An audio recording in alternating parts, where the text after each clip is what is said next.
গত 2 এপ্রিল রোমার সোনালী ব্যাংক এবং 3 এপ্রিল সোনালী ব্যাংক এবং কৃষি ব্যাংক থানচিতে ডাকাতি হওয়ার পর থেকে কেএনএফ কর্তৃক এই ঘটনার পর থেকে কিন্তু পর্যটক শূন্য বলা যায় বান্দরবানে।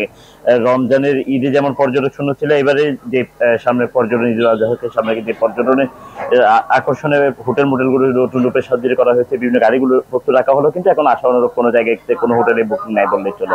আমরা হোটেল কর্তৃপক্ষের সাথে কথা বলেছিলাম, তারা বলছে তাদের যে 120টি হোটেল মোটেল কটেজ রয়েছে সেগুলোতে তারা নতুন রূপে সজ্জিত করেছে, কিন্তু আজ পর্যন্ত তাদের কোনো বুকিং নাই। তারা পর্যটক আকর্ষণে বিভিন্ন রকমের ছাড় ঘোষণা করেছে, কেউ 50%, কেউ 60% করে ছাড় ঘোষণা করার পরও কিন্তু পর্যটক পাচ্ছে না।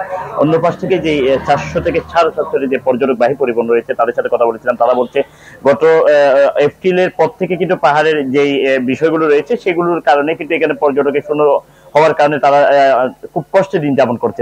বিশেষ করে তাদের যে 400টি গাড়ি রয়েছে সেগুলো কিন্তু এখন পর্যটক না থাকার কারণে কিন্তু অযত্নভাবে পড়ে রয়েছে। এবং অন্যদিকে কিন্তু পর্যটন সংশ্লিষ্ট যে বিভিন্ন ব্যবসাগুলো রয়েছে, বার্বিস মার্কেট থেকে শুরু করে প্রত্যেকটি মানুষই কিন্তু আসলে বিপাকে দিন যাপন করছে। এবং তারা আশা করছিল কি গত ঈদে যেহেতু হয়নি, এই ঈদকে সামনে রেখে হয়তো বা হোটেল মোটেল গুলো বুকিং থাকবে, পর্যটকবাহী গাড়িগুলো বুকিং হবে, কিন্তু সেই অনুপাতে বুকিং না হওয়ার কারণে কিন্তু এখানে পর্যটকের ব্যাপক ধস নেমেছে। এবং এই ঈদটাকে কাটিয়ে তুলতে আসলে যেমন বলতে গেলে করোনা ভাইরাসের পর থেকে বন্যা এবং কেএনএফ এর ঘটনার কারণে এর আগেও কিন্তু 2 বছর পর্যটন খাত বন্ধ ছিল। এবারও কিন্তু প্রায় এপ্রিলের 5 তারিখ থেকে যেহেতু বান্দরবানের রুমা, তানচি এবং রংছড়ি উপজেলায় পর্যটক ভবনে নিরুৎসাহিত করা হচ্ছে, এরপর থেকে কিন্তু পর্যটক নাই বললেই চলে পাহাড়ি এই জনপথে, যার কারণে প্রত্যেকটা শ্রমিক, পর্যটন সংশ্লিষ্ট ব্যবসায়ীরা শুরু করে প্রত্যেকটা মানুষ পড়েছে আসলে বিপাকে।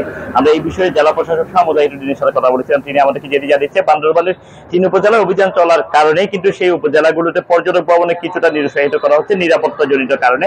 তবে বান্দরবানে যে 74টি পর্যটন স্পট রয়েছে সেগুলোতে অন্য যেমন 3 উপজেলা বাদ দিয়ে যে 4টি উপজেলা রয়েছে সেগুলোতে পর্যটক ভবনে কোনো নিষেধাজ্ঞা নেই এবং সেই স্পটগুলোতে পর্যটকদের ঘোরার জন্য তারা উৎসাহিত করছে। বিশেষ করে নীলাচল খোলা রয়েছে, নীলাচল, নীলগিরি, মেঘলা, শৈলপ্রপাত, মেঘলা, আমার মিরিঞ্জা কমপ্লেক্স, নাইকনচুরির উপবন কেন্দ্রগুলো আসলে খোলা রয়েছে, সেগুলো পর্যটক ভবনে কথা বলছে। তবে আমি কথা বলেছিলাম হোটেল মোটেল কর্তৃপক্ষের সাথে, তারা আমাদেরকে যেটি জানিয়েছে তাদের যেই হোটেলগুলো রয়েছে সেগুলোতে 20,000 পর্যটক ধারণ ক্ষমতা রয়েছে এবং সেখানে কিন্তু 2 থেকে 3,000 শ্রমিক কর্মরত রয়েছে, তারাও কিন্তু আসলে খুব কষ্টের দিনাপাত করছে।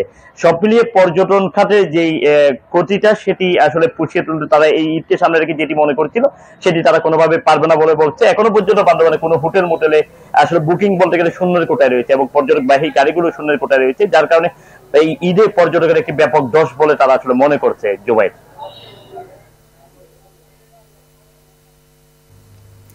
ইয়াসিন, ধন্যবাদ আপনাকে। দর্শক, বান্দরবানে এবারের ঈদে পর্যটন খাতে ধস নামার আশঙ্কা ব্যবসায়ীদের, এ নিয়ে বিস্তারিত জানাচ্ছিলেন সহকর্মী ইয়াসিনুল হাকিম।